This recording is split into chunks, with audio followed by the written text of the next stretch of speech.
My name is Dr. Sameer Dilip Rane and I am an associate professor in cardiology.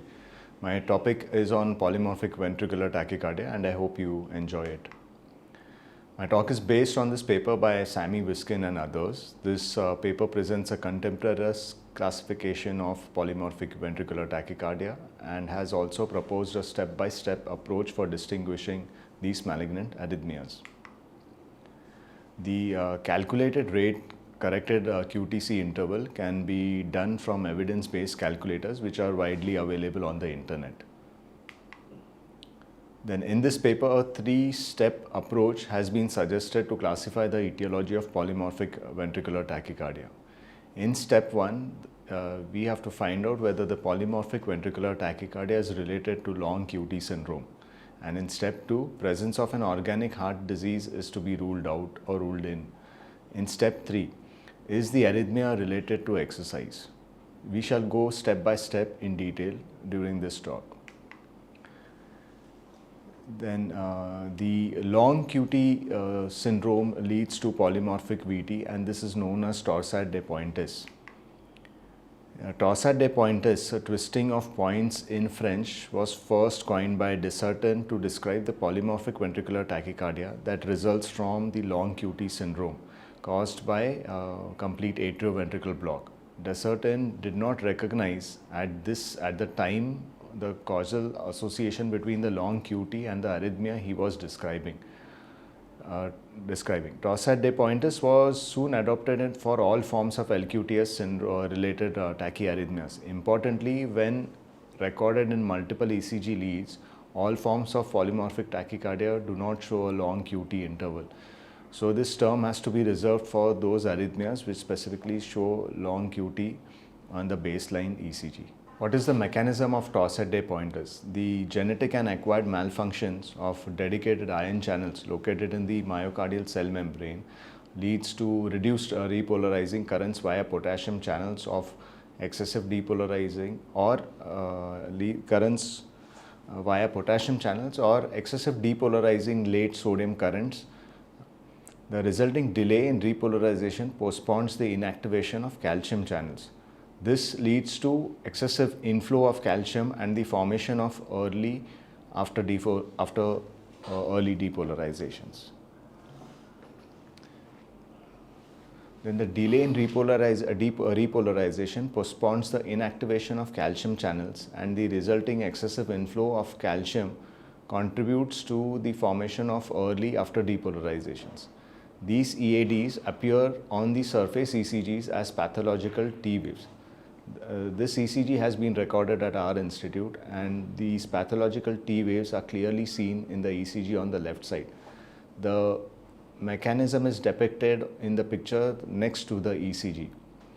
An R on T ectopic beat, which is shown by an arrow in the diagram, has initiated an episode of TDP in a patient with congenital long QT syndrome, resulting in the development of phase 2 early after depolarizations.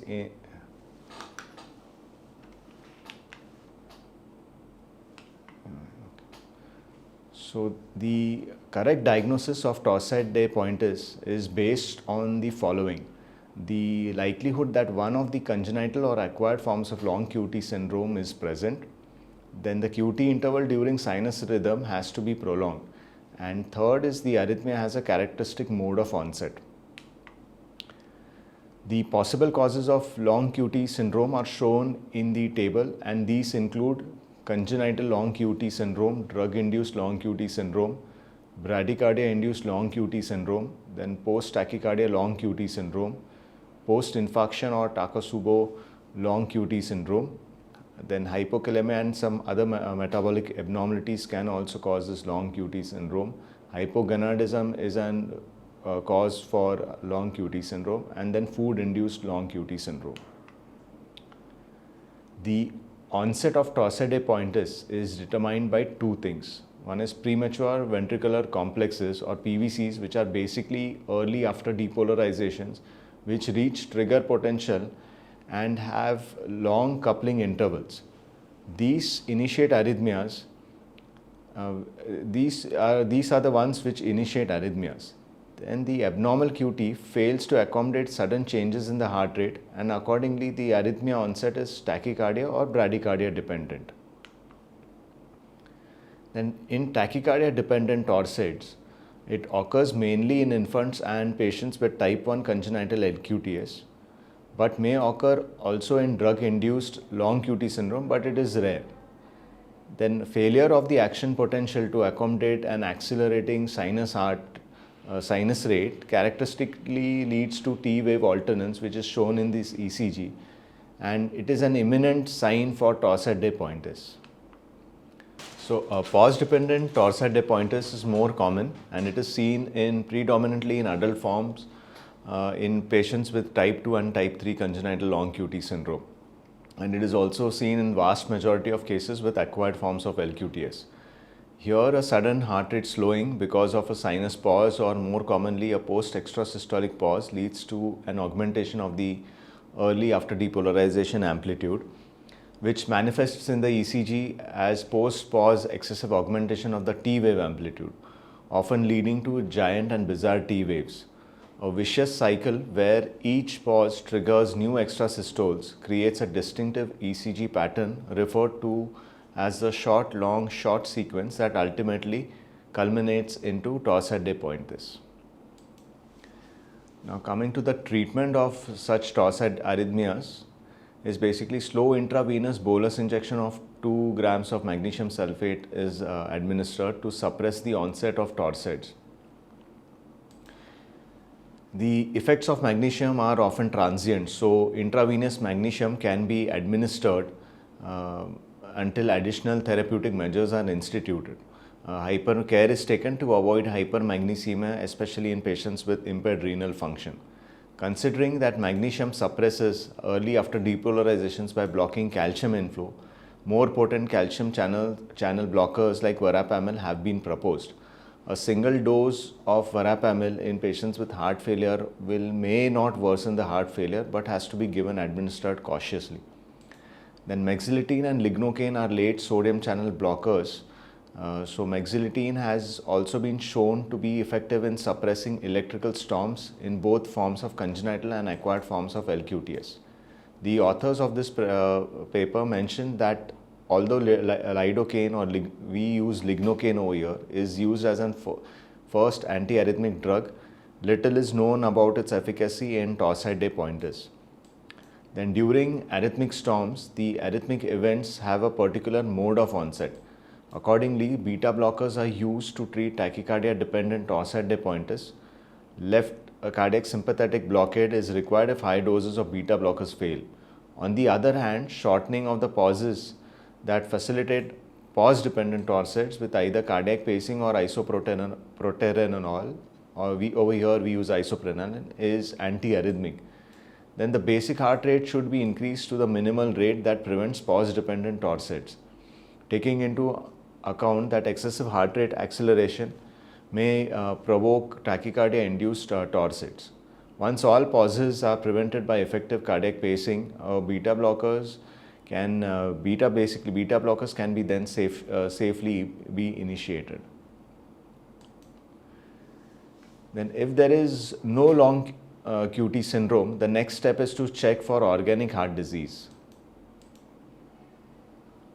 So in step 2, patients with no organic heart disease usually have inherited channelopathies, and this category includes patients with genetic disorders like Brugada syndrome, short QT syndrome, and disease of unknown etiology like idiopathic VF with or without early repolarization. Each of these titles are a talk in itself, so I will talk in brief. These entities share important characteristics, including a tendency to develop arrhythmic storms with a recurrent polymorphic VT triggered by ectopic beats, displaying a short coupling interval, which responds to quinidine therapy when the other antiarrhythmic drugs fail. About Brugada syndrome, to date, mutations in 19 genes have been identified as associated with Brugada phenotype with an autosomal dominant mode of transmission. These include genes related to the sodium current and genes that affect L-type calcium channels or transient outward potassium channels. These channelopathies cause Brugada syndrome phenotype by attenuating the sodium current or attenuating the calcium current or enhancing the outward potassium channels, resulting in an outward shift in the balance of current active during the early phases of action potential in the right ventricular outflow tract. Then in type 1 Brugada ECG pattern, it shows a concave ST segment elevation in greater or equal to 2 millimeters in the right precordial lead, followed by a negative T waves. Type 2 Brugada ECG pattern shows a convex ST segment elevation of more than 0.5 millimeters, generally more than 2 millimeters in more than one right precordial lead, followed by a positive T wave. Additional criteria for the diagnosis of Brugada ECG pattern type 2 has been described by others, like the length of the base of the triangle of the R wave should be 5 mm below the maximum rising point. Then the goal is to restore the homogeneity of repolarization, and this is achieved with quinidine, which blocks the transient outward potassium current, or by using isoproterenol to increase calcium current. Both have compelling evidence to be used as a first line of treatment for Brugada syndrome. Quinidine is not available in India as of now. Cilostazol and beperidil have been used in quinidine intolerant patients. Then radiofrequency ablation of the arrhythmic substrate, identified as abnormal areas of fractionated potentials on the epicardial side of the right ventricular outflow tract, is effective for patients with recurrent VF. Then short QT syndrome is a genetic disease where loss of function in the rapid and slow components of the delayed rectifier potassium current causes shortening of the action potential, leading to QT shortening. Mutations of genes in the calcium voltage gated channels are also known to be associated with this short QT syndrome. Then genetic mutations causing SQTS or short QT syndrome result in excessive shortening of the action potential in some myocardial areas more than in others. Calcium spark oscillations, which are prevalent in Purkinje fibers, there are calcium channels which spark oscillation in normal Purkinje fibers, and these are prevalent amongst the Purkinje fibers. These remain controlled by electrotonic suppression from the normal myocardium. These calcium channel sparks, they serve as triggers for ventricular arrhythmias during the action potential, and thus the refractory period are abnormally short. The majority of patients with genetically confirmed short QT syndrome have a QTC of less than 340 milliseconds, but longer values are possible. The term idiopathic implies unknown cause and mechanism. The ECG is normal at baseline with a normal QT interval. The PVCs which trigger the arrhythmias have a very short coupling interval, and all the episodes have similar arrhythmias. People with an early repolarization pattern and those who have had a cardiac arrest are termed as malignant early repolarization or J-waves syndromes. Then normal Purkinje fiber displays automaticity related to spontaneous calcium sparks released via channels unique to Purkinje cells. Normally, this spontaneous activity within the Purkinje cells is suppressed by electrotonic inhibition or influences from the surrounding myocardium. It is not entirely clear if the fundamental abnormality lies with the Purkinje fibers which initiate the arrhythmias in idiopathic VF, or it is an abnormal Purkinje physiology or the dysfunction of the surrounding myocardium. Some people say that it is both. So different mechanisms may take place in different patients. In its classic definition, the diagnosis of idiopathic VF is made by exclusion of all possible causes of VF. However, the diagnosis is made by inclusion once the characteristic mode of VF onset, that is by systoles with ultra short coupling interval is recorded. Then drug induced, there is a category in which drug induces polymorphic VT without QT prolongation. The mechanisms in this are unclear, but an probable explanation is that these drugs potentiate sodium depolarizing current, causing short coupled extrasystoles to trigger polymorphic VT. Such arrhythmias are seen in treatment with azithromycin and erlotinib. Erlotinib is used for the treatment of blood malignancies. Then polymorphic VT caused by organic heart disease. This includes two categories, one with evidence of ischemia and the other one is without the evidence of ischemia. The term ischemic VF is reserved for patients developing polymorphic VT-VF during obvious myocardial ischemia. It is recorded after positive exercise tests in patients with significant coronary artery disease during acute coronary spasm and more commonly at the time of hospitalization with acute STEMI, basically ST elevation MI. Then this ST elevation is nicely shown in the ECG, and also you can see the polymorphic VT being initiated in this ECG. Very rare to record such ECGs. The differential diagnosis includes Brugada syndrome and malignant early repolarization, which cause VF during ST elevation in the anterior and inferior walls respectively.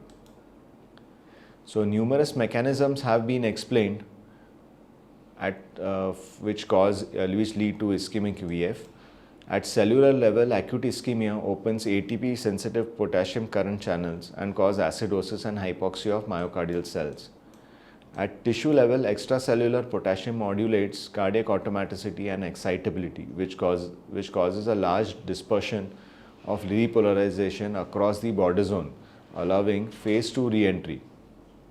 Abnormalities of intracellular calcium hemostasis also occurs, and acute ischemia depresses conduction velocity, eventually causing unidirectional block and re-entry. So ischemic VF, ECG of during an ischemic VF shows basically two important characteristics. The polymorphic VT starts during maximum ST segment elevation. Higher cumulative ST segment elevation correlates with a higher risk of ventricular fibrillation. Then the ischemic VF is triggered by short coupled ventricular extrasystoles.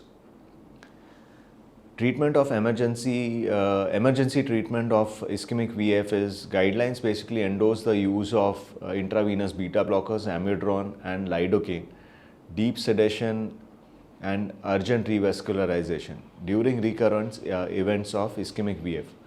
Urgent revascularization is mandatory. During transport from urgent revascularization, mechanical compression devices can be used. Quinidine has also been shown to be effective in suppressing these ischemic VF. So in the next category there is a Purkinje mediated polymorphic tachycardia, but then there is no evidence of ischemia. This is seen in patients which within 3 to 5 days of an acute myocardial infarction and who has undergone a coronary revasc procedure. Then continuous ECG monitors do not demonstrate any ST segment changes suggestive of ischemia, but then there are ventricular extrasystoles of a single morphology and a short coupling interval seen throughout the day or throughout the monitoring period of this patient. The ectopic beats that trigger these VF episodes originate from the Purkinje fibers located within the border zones of the infarct scar, or less commonly deep within the infarct-related scar. Purkinje fibers are less vulnerable to ischemia than myocytes, and Purkinje activity remains in the areas of myocardial necrosis. This allows calcium spark-driven phase 2 early after depolarizations in the Purkinje fibers, which were normally suppressed by the surrounding myocardium. And these calcium spark-driven phase 2 EADs are able to propagate. In these circumstances, unidirectional block and re-entry with the arboreous junctions between Purkinje fibers and myocardial cells cause very fast arrhythmias. So, Urgent catheterization in these patients is rarely helpful. It generally shows that the stent implanted at the time of hospitalizations with acute infarction is patent. Microvascular ischemia role, I'm not sure about it. Current guidelines emphasize the need for assessment of graft patency when an arrhythmic storm attributable to polymorphic VT strikes within days after coronary bypass surgery. As per the author's experience, arrhythmic storms respond to revascularization in very few patients, of approximately less than 20% of patients who develop polymorphic VT shortly after bypass surgery. Again, quinidine therapy is highly effective in such patients who fail to respond to other drugs. Then the authors have coined a term as pseudo-torsade pointers. The authors have termed this condition the pseudo-torsade pointers to emphasize the difference between a polymorphic VT caused by a long QT, true torsade pointers, and polymorphic VT occurring despite QT prolongation.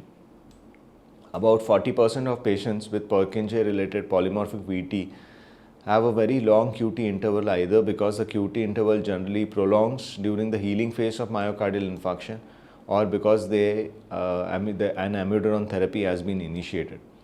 In many of these patients, the initiation of polymorphic VT is pause dependent, potentially leading to an incorrect diagnosis of torsade pointers. The QT interval of torsade pointers is longer. On the other hand, the coupling interval in pseudo-torsade pointers is much shorter than during torsades. So the step 3 is whether to find out the polymorphic VT is exercise related or no. Exercise induced polymorphic VT is seen commonly with catecholamine sensitive polymorphic VT, and then there are exercise induced ischemic VF, which is seen in patients with coronary artery disease, and exercise induced polymorphic VT is also seen as an incidental finding.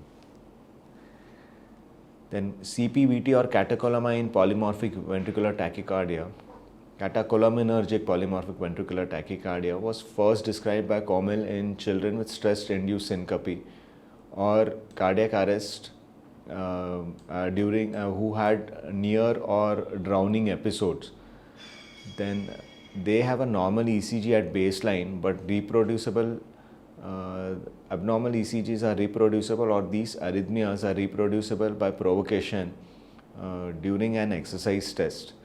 The most common form, which is also the type 1, is autosomal dominant and caused by gain of function mutations in the ryanodine receptor 2 gene. These abnormal genes encode different proteins that are directly involved in the regulation of the sarcoplasmic reticulum calcium release during an excitation contraction coupling, rendering the normal increase in calcium release in response to adrenergic stimulation hyperactive. The excessive diastolic calcium leads to delayed depolarization and triggered arrhythmias. This is an example of a CPVT ECG during a treadmill test.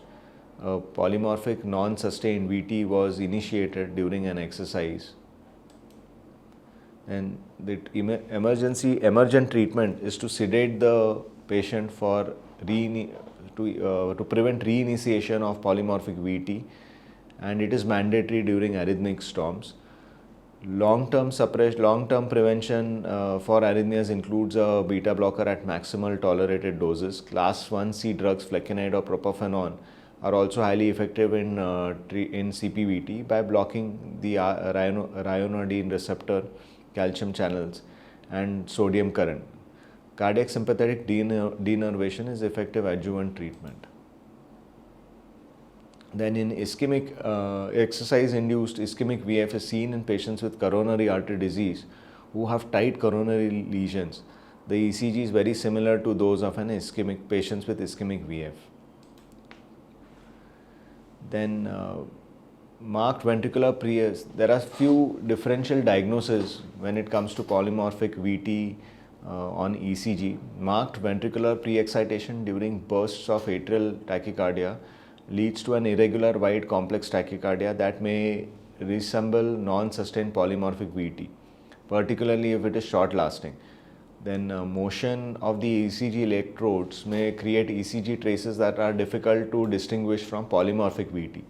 When multiple lead recordings of the event are available, one may see the real QRS complexes of the sinus rhythm marching through the artifact. This is commonly seen in a single lead ECG recordings. Thank you. I hope you enjoyed the talk.